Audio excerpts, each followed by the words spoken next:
Alright, so before I start this review, I just want to give a massive thank you so much to Terry Metalis. This is for bringing an amazing piece of television to our screens. It really does mean the absolute world to not only me, but anyone who has experienced joy from watching TV shows like this. Very well done.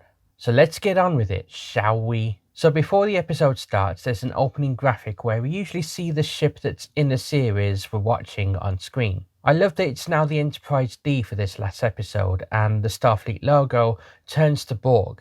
But then, what do we get? None other than the voice of Walter Koenig, and now he's playing Pavel Chekhov's son, Anton Chekhov, the president of Earth. And I just thought to myself when I saw that, I actually didn't get the name at the start. I just thought, oh, hang on, wait, that doesn't sound right.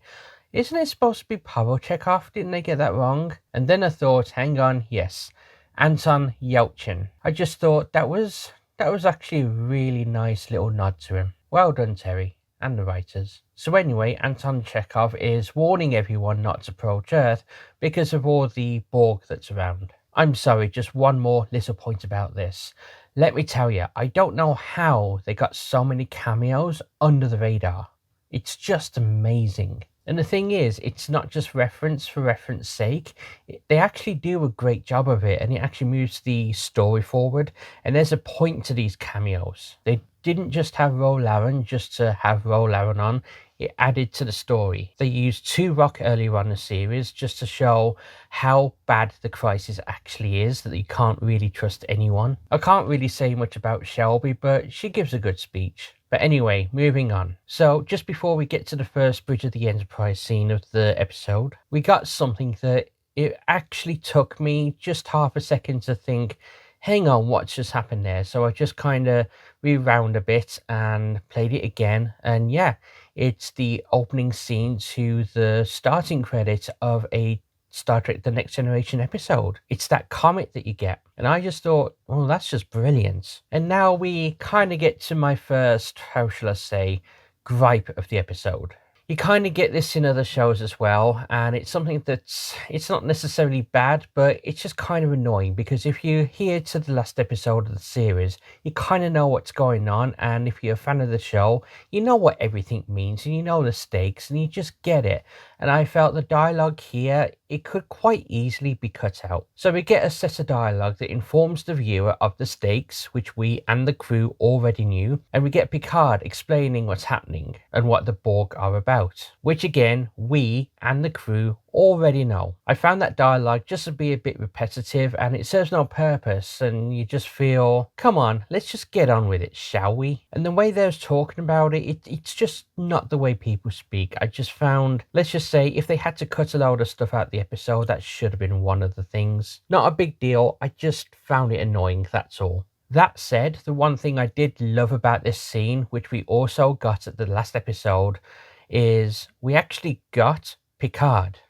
Not Patrick Stewart, not old man Picard. You actually got to hear the gravitas in his voice again as he issues orders to people. I don't know, man. It's like, since they rebuilt that bridge and they've been acting on there again, it's like not a second has gone by since last episode of Star Trek TNG. It just gave me chills.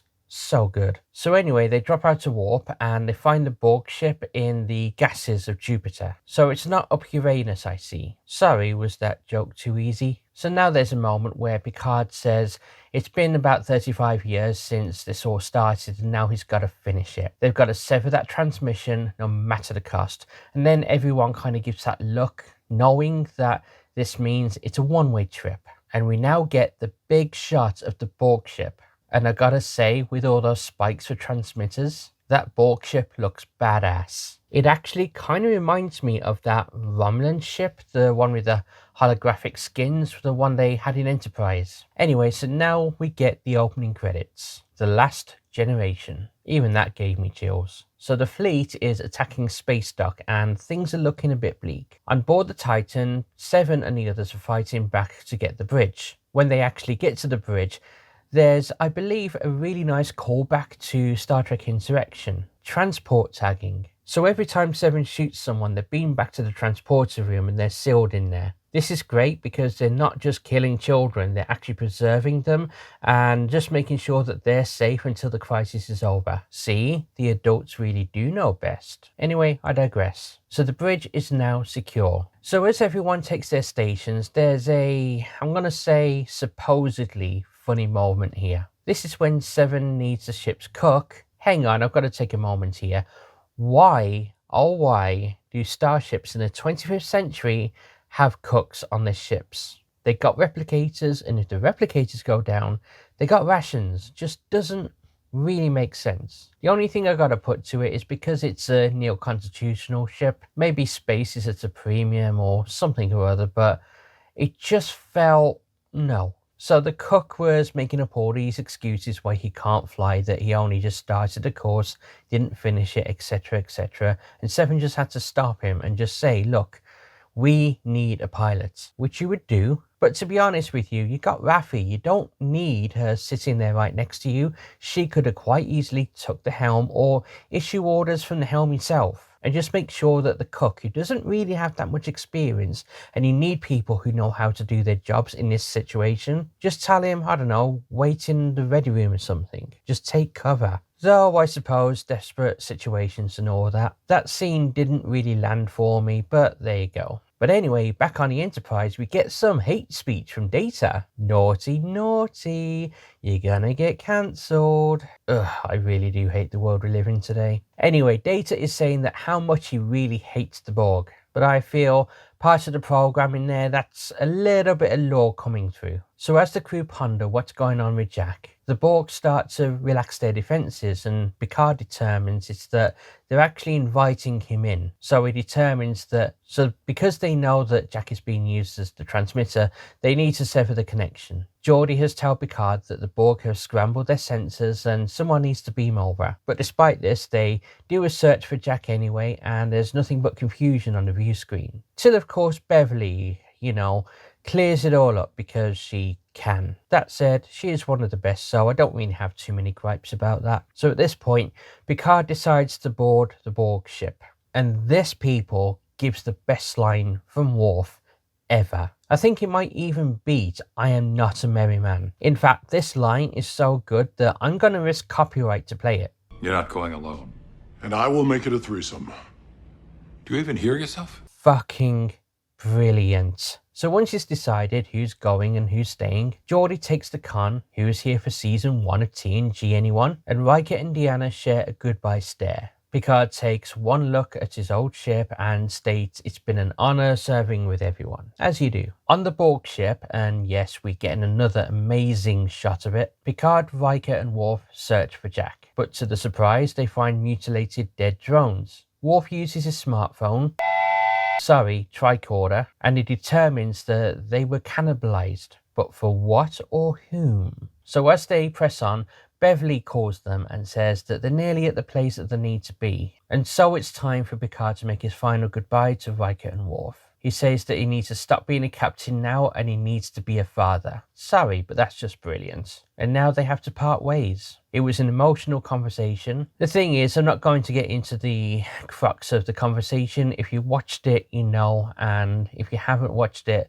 just go watch the episode and come back. It was just nice. So now that he's pressing on alone, he has another call from Beverly and she tells him she can't help him now due to the interference. So she's absolutely distraught that she can't help Picard find her son now. But Picard reaffirms her and says this isn't her fault. She's always been there for Jack right from the start and she did everything right. And then as the viewer, I knew that is the last time he's ever going to talk to anyone now. This is it.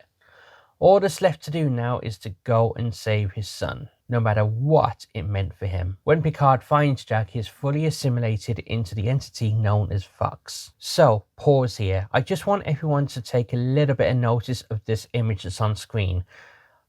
Just correct me if I'm wrong and just let me know in the comments. Is that the exact same costume, or at the very least a replica of the Locutus costume? It's subtle, I'll give them that, but very well done. He still has his hair though. Anyway, Picard tries to talk to his son and he is interrupted by the Borg Queen herself. Now, for anyone who's seen this episode and heard the voice in the previous episode, yes, that is Alice Krieg's voice, but they got another actress to lip sync it. I don't know why they wasn't able to get Alice there, but to be honest with this, I don't really care. I heard the voice and it just does work. It still gives me chills. So anyway, back on the Titan, the crew detect the Enterprise D and they realize that Picard has now engaged the Borg. Seven tells her crew that they need to buy Picard as much time as they can, so they need to break free of the Borg's control. It's explained by Raffi that the fleet work on a kind of line of sight, so they just need to break that so they can break off from the other ships. So Seven orders to get all the other prefix numbers from all the other ships, a call back to Wrath of Khan, so that they can scramble everyone's sensors so they can fly really fast. And that's what she says, so that they can fly fast. Seven gives a rousing speech to the ship because they're a bit kind of weirded out because she said fly fast, and then they get on with it. Back on the Borg ship, the Queen makes Picard really angry by stating that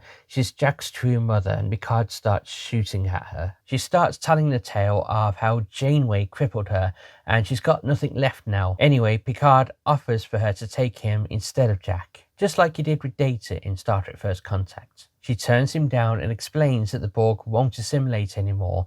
They evolve and they destroy. Over to Riker and Worf and they're scanning for the beacon. And again, I just gotta say, it took me a second to realise this, but the noise of the scanning tricorder or smartphone or whatever they're using is the same as when Chekhov and that other captain was scanning for things on SETI Alpha. Again, shout out to Wrath of Khan, and it was just a nice sound to hear. And anyway, Worf finds the terminal that they need. But wait, a single drone opens his eyes. And now we get what I can only describe as absolute ship porn. I'm of course referencing the sequence that we saw in the trailer of the USS Titan, just going for it. And just after this, there's another scene with the bridge crew, and just after this we see another bit of ship porn. As the Borg start to push on, we get a great shot of the Enterprise D again, just as the Borg cube is opening fire on her. So back on the cube, Worf gets hit, he drops his blade and prompts Riker to pick it up for him. And then Riker swears and says,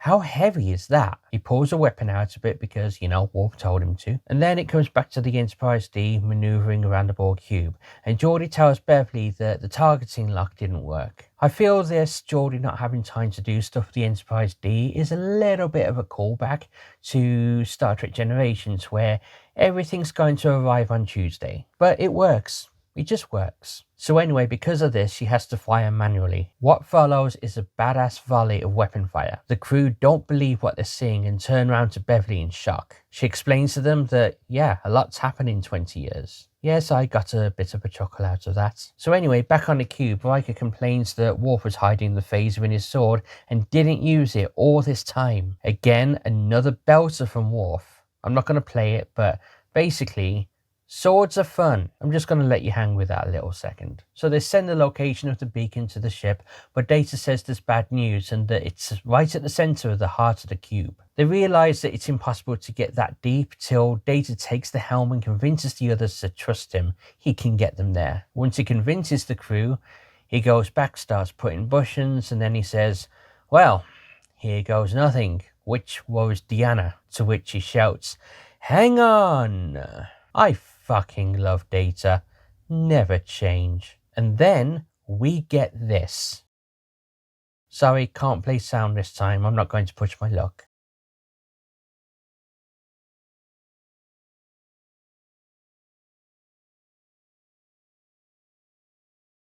And then Deanna wonders why she's sensing enjoyment. Sorry, that's not Data you're sensing, dear. That's Brent bloody Spiner. And he's loving this. I mean, come on, you would too. So back at the fleet, space dock goes down and the fleet starts targeting Earth. The Titan also loses their cloak. The issues I have with this: if the Titan loses their cloak, one, why are they just not getting the hell out of there? And two, why aren't the fleet just turning round and, you know, just blasting them out of space immediately. I don't know, we probably just need a 7 series or something. Anyway, as this is going on, at the same time, Picard tries to free Jack by pulling out all the cables. It doesn't work. So after their, what I can only describe as Star Wars Death Star trench run, the Enterprise D reaches the beacon, and they determine that by destroying it, they destroy the cube and everyone on it. Deanna reminds everyone that they're going to lose them, but honestly, it's either them, because I'm assuming they can make it out the cube before the shockwave hits. They didn't state that, but I'm just assuming it. It's either the people that they love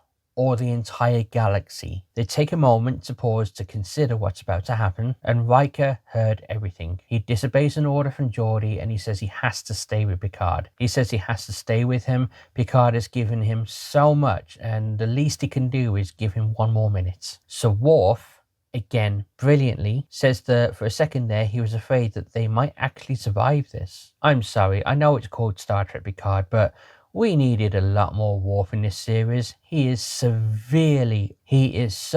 underused. So back with the Queen, Picard decides to link with Jack. He says that he's been running half of his life, and now he's finally got something to go back for. And he connects. And as he connects, we get that opening montage from First Contact. Again, the references here are just, they're just top notch. And we arrive in Jack's mind. He starts off by saying how contempt he is and that everything is perfect here. Picard makes his arguments that it's not all this euphoria, it's certain death and all that kind of stuff, and he just makes his big arguments. Goes in to hug him, and Jack starts having flashbacks of their time together, and this breaks the link. It's a bit more involved than that, but I'm already talking a lot about this episode and my, throat starting to get dry. While this goes on, Geordi gives the order to fire, and then the chain reaction starts. Unfortunately, because of the shockwave, the ship can't get a lock on Picard's signal. But because Riker creates a link with Troy, and I think this is actually a shout back to the first episode of Farpoint, where Troy goes to Riker that, can you remember how to, link minds, and can he hear her thoughts? And now he's able to do that. Then I don't know if that was the intention, but I think that worked. So anyway, because of this, Troy says, yep, now I can find them. And she goes and bolts for the helm. Now, just a second here. There's 2 things about this that I need to comment on. You really do feel that someone is about to die here. It's the last episode of the last series, of the last season, of the last story of this crew. If someone died, then it's not like there's going to be another episode. This is it. So there were stakes, and I was glued to the screen thinking no one had better go. Number 2, when Troy takes that helm, I had a massive feeling of dread. And that is she going to crash the damn Enterprise again? I mean, come on, this is going to be the 3rd time. Seriously, anytime she gets to the helm of an Enterprise, it just ends up crashed. Anyway, I digress. So they get both teams out just in the nick of time. The Cube and the Queen are destroyed with the narrow escape of the Enterprise D. And then we see the Starfleet kids are back to normal. And of course, hugs ensue. Back on the Enterprise D, Jack arrives in the turbolift in full Locutus costume, and Will and Troy kiss. Data and Geordi share a nod, and I'm an emotional wreck. That is until Worf sits down and starts snoring. Honestly, I snorted out my coffee so hard. But then, back to tears where Geordi finally sees that his kids are safe. Another beautiful shot of the Enterprise D and the Titan together. And by the way, at this point, we still have another 15 to 20 minutes of the episode to go. And what we have after this point is what I can only describe as a Lord of the Rings ending. If you've ever seen that from Peter Jackson, you'll know what I mean.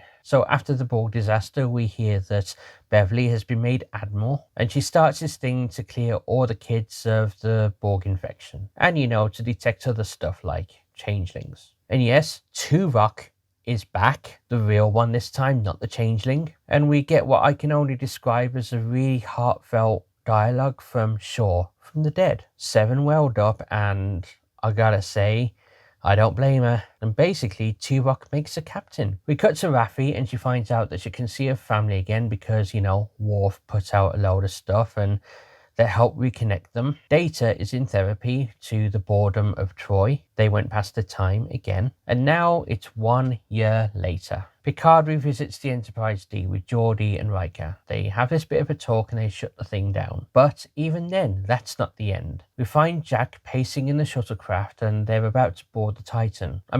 Enterprise G. I have thoughts on this. I get that it's about Picard, but considering the next scene where we see Seven and Jack and Raffi, and they're obviously doing something to open up a new series, why not have it where Picard's still there, but it's also Raffi, Seven, and Jack, and they're all being taken to address the ship. And the big reveal could be Voyager A. It just doesn't seem right if they're going to do another series that it's another Enterprise, especially if Seven's in charge. I just think Voyager, to name it Voyager, it'll be a lot more meaningful for her. I get the whole thing that they want to replicate the scene from Star Trek The Voyager Home, but I just think that could have been done a lot better. Anyway, upon entering the bridge, Jack orders the helm to set course for the Metalis system. Yep, another shout out to the showrunner people. Honestly though, I don't care, it's just cool. He takes position on the captain's chair where Seven shouts out. You know, if they do have a new series, is that just going to be a running joke? Once or twice is funny, but come on, really? So they all sit down together at their seats and positions,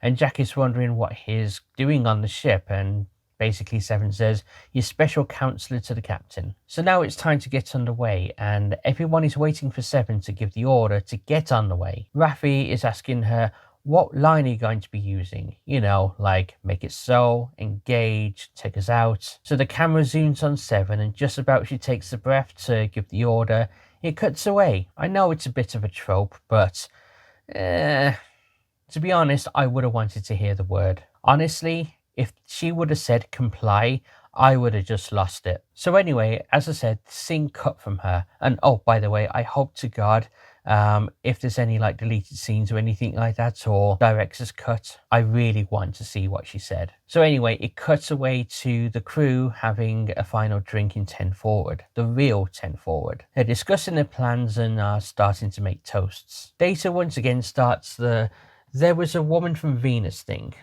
But again, he gets cut off, and he states that one day he's going to finish that. But then he says maybe Picard should do it. Then he gives some kind of, I believe, maybe Shakespeare quote, but I honestly don't know. The group then go away and play cards until the final credits start. And this is to the sound of the original Star Trek The Next Generation theme. But wait, there's more. Yes, people, the mid-credit scene. Q. He's back, people. Yes, he lied about his death to Picard, and he says that the trials have ended for him, but they're starting up again with Jack. And I just gotta say here, thank you so goddamn much for fixing season 2. Honestly, killing off Q, what the actual... Anyway, and then we end it. So the thing is, it was really actually difficult to put this review together. Okay, I know that it's more of a frame by frame thing with a few comments here and there, but honestly, I had great difficulty rewatching it because I watched it first all the way through because I had to. If there was emotional stuff, I needed to feel it. I couldn't keep pausing to make notes or anything like that. I just enjoyed it. And by God, I did. And then it took a couple of hours to watch it again, pausing, and get the screenshots and all the rest of it. So it took me a while. But what I found was, any time that I was taking notes, I just found myself just letting it play and not having to pause it. It was just that good that I just couldn't stop. And again, that's another testament to Terry Matalis. But there was another reason why I was dreading this episode. I didn't want it to end. After the whole thing with Vadik, I felt, oh God, this is getting close to the end now. I don't want it to stop. I don't want it to stop. I don't want it to stop. Okay, sure, there were problems, there were some contrivances and all of that on the way, but nothing's perfect. But by the end of this, I actually felt that the TNG story has actually been concluded. I never felt that way with Nemesis. And to be honest, if I never saw the TNG crew again, it would be sad, but it feels right. And what you got to remember is, it wasn't just this final episode, which is the last hurrah. It was the whole season. And to be honest, I'm so glad that Terry took the time and got it right. Really, it's not that difficult to pay tribute to the fans and create something special when you have the passion. I know myself, this This is a big thing in Star Trek history. It just is, and I know that I'll remember it for a very long time to come. So, from the bottom of my heart, Terry Metalis, thank you so much. Now, to that end, because again, I know this is more of a frame by frame type of thing, I am actually currently working through a Series 3 retrospective of Star Trek Picard. I'm going to hit on the whole thing, like from Series 1 to the end, but I'm going to mainly focus on Series 3 because, you know, regardless of what you might think of them, didn't quite care for the first two series. I guess the completist in me just needed to see them, I guess. But my point is, through the retrospective, I'm going to dig a lot deeper than this video. Here, I just wanted to cover it. So if you do want to see that, it would mean the world to me if you subscribe to this channel for those reviews and a lot more. But before I go, I just need to ask you guys one last question. Would you like mayo with that?